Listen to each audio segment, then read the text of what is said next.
আজকে আবার কোন মতলব তোমার? খুশি কেন তো? একটা কথা কইতাম। কি কথা কইবা কও?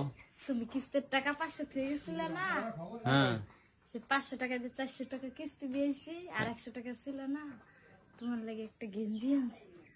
আমার জন্য গেঞ্জি আনছো? হ্যাঁ, 120 টাকা নিছে না, 20 টাকা বাকি থাইছে, আর 100 টাকা দিয়েছি। 20 টাকা তুমি যদি ওই পথে যাইবা না, হ্যাঁ, দিয়ে আইবা। তুমি 100 টাকাতে আমার গেঞ্জি কিনছো কা? বিকেলে মাছ কিনা যাইতো না? মাজা কাকতে না খাইলে কি হইবে? হ্যাঁ, মাজা কাকতে না খাইলে কি হইবে? কিছু হইবে না। কিছু হইব না?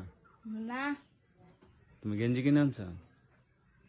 গাই দাও তো, দেখে কেমন দেখা যায়। হ্যাঁ, গাই দাও। গায়ে দেবা? হ্যাঁ, দেখবা। সাদা গেঞ্জি দেখাও তো।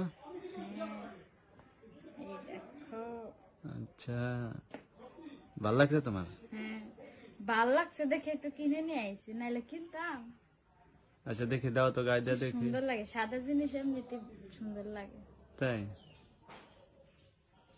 আচ্ছা দাও। নাও।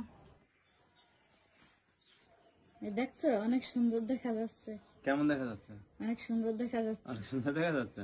হ্যাঁ। তোমার কে কইছে আমার জন্য গেঞ্জি কিনতে? 100 টাকা তো মাছ কিনতাম, খাইতে পারতো না? মাছ খাওয়া দেখতেছে, দেখো তো গায়ে দিছে, কি সুন্দর মানাইছে না?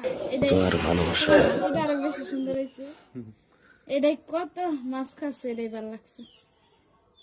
যাক, তোমার তো একটা বুদ্ধি হয়েছে তারপরেও, কিন্তু তুমি এই কাজটা ভালো করো নাই, বুঝছো? কি ভালো করি নাই? অভাবের সময় এরকম গেঞ্জি কিনছো।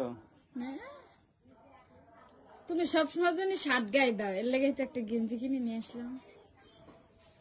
এখন শার্ট গায়ে দিয়া বন্ধ, গেঞ্জি গায়ে দিতে হবে। হ্যাঁ, আচ্ছা।